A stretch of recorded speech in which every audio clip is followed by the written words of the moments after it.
Spoken ইংলিশের ধারাবাহিক class নিয়ে চলে এলাম আমি তোমাদের সঙ্গে সুশান্ত। এটি আমার 35তম ভিডিও। এর আগে আমি 34টি ভিডিও আপলোড করেছি। আশা করছি ভিডিওগুলি তোমরা সবাই দেখেছো এবং ভিডিওগুলি ভালো লেগেছে। এখনও পর্যন্ত যারা যারা ভিডিওগুলি দেখোনি তারা আবার ভিডিওগুলি দেখে নিও। ডেসক্রিপটিভ বক্সে লিঙ্ক দেওয়া আছে, তোমরা ভিডিওগুলো একের পর এক দেখে নিও। তাহলে ভিডিওগুলি যত এগোবে তোমাদের বুঝতে সুবিধা হবে এবং তোমাদের স্পোকেন ইংলিশ শিখতে কোনো অসুবিধা হবে না। তা আশা করি ভিডিওগুলি তোমাদের ভালো লেগেছে। দেখো, আজকে আমি তোমাদের কি নিয়ে ভিডিওটা দিতে চলেছি। আজকে আমি ভিডিও করতে চলেছি গণনীয় শব্দ, কাউন্টিং ওয়ার্ডস। এর মধ্যে আরেকটা কথা বলে রাখি তোমাদের, এটা হচ্ছে এর পরবর্তীতে আমি তোমাদের যেহেতু সামনে মাধ্যমিক ফাইনাল পরীক্ষা, মাধ্যমিকের সাজেশানটা নিয়ে আসবো। আচ্ছা, সঙ্গে নতুন ক্লাস শুরু হচ্ছে 5 to 10 পর্যন্ত। আমি স্পোকেন ইংলিশের সঙ্গে সঙ্গে তোমাদের রিডিংটাও পড়ে করাবো এবং গ্রামারটাও করাবো।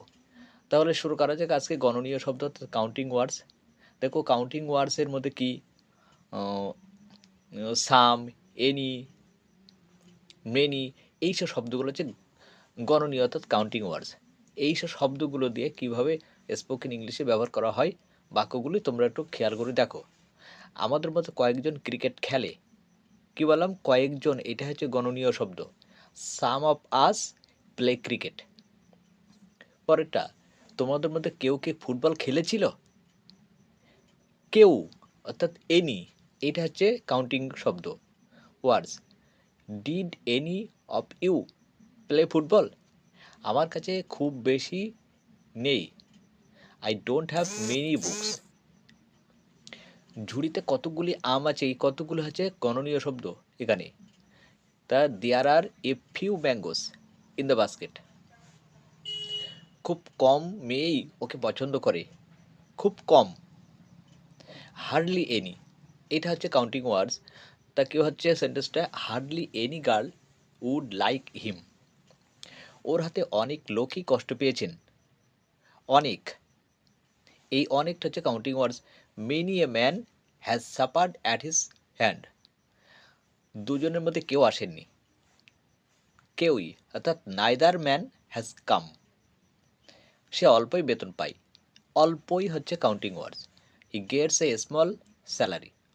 তারপর আসি পরেরটা কি, মাত্রাবাচক শব্দ, ওয়ার্ডস এক্সপ্রেসিং কোয়ান্টিটি, মানে পরিমাণ বোঝাতে। কি পরিমাণ, কতটুকু, এইটুকু, এটা বোঝাতে। দেখো, বোতলে কি একটুও দুধ নেই? এই একটুও, এইটা হচ্ছে quantity, express in quantity. Is not there any milk in the bottle? আমাকে একটি জল দিন তো।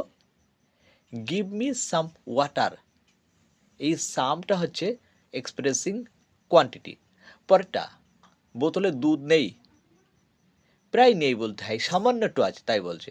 দেয়ার is hardly any milk in the bottle. বেশিরভাগ দুধ আমি সকালে খাই। বেশিরভাগ, এটা হচ্ছে expressing quantity. I take most of milk in the morning. তারপরে আসি অর্থের উপর গুরুত্ব আরোপণ। দ্য এমপ্যাসিস, কিসের উপর গুরুত্ব? অর্থের উপরে। কাল নিশ্চয়ই আসবে, ভুলবে না যেন। Don't do come tomorrow, don't forget. Do come tomorrow, আগামীকাল অবশ্যই আসবে, ভুলবে না যেন। এ খবর শুনে কি আপনি আনন্দিত? Are you glad to know this news? মানে অর্থের ওপর গুরুত্ব করে সেইটাই পরবর্তীটা আসছে। পরেরটা দেখো, আমি সত্যি আনন্দিত। ইনডিড অথবা অফকোর্স আই অ্যাম হ্যাপি। নিশ্চয়ই, নিশ্চয়ই আমি করি। Of course I do. এমফাসিস কোনটা? এই অফকোর্স, অবশ্যই। চুপ করে থাকুন, প্লিজ কিপ কোয়াইট। তোমার বাবাকে চিঠি অবশ্যই লিখে দাও। Don't write to your father, do write to your father. এই খবর শুনে কি আপনি আনন্দিত? Are you glad to know this news? দেখো বন্ধুরা, এই স্পোকেন ইংলিশ কিন্তু শেষের দিকে এসে চলেছি। তা আমি আগেই বলেছি এর পরবর্তীতে আমি মাধ্যমিকের সাজেশনটা নিয়ে আসবো। তারপরে ধীরে ধীরে 5 to 10 পর্যন্ত ইংরেজি রিডিংটা আমি পড়ি, ওই ক্লাস অনুযায়ী তোমাদের দেখাবো বা শোনাবো। তাহলে ভিডিওটা কেমন লাগলো তোমরা অবশ্যই জানাবে। তোমাদের লাইক, কমেন্ট অবশ্যই আমার একটু দরকার। এইগুলো না হলে আমি কিন্তু মোটিভেশন পাচ্ছি না। তোমরা আমি এত কষ্ট করে কন্টেন্ট তৈরি করছি, তোমরা ভিডিও কিন্তু শেষ পর্যন্ত দেখছো না, স্কিপ করে বেরিয়ে যাচ্ছ। এটা করো না, তোমরা শেষ পর্যন্ত দেখো। আজ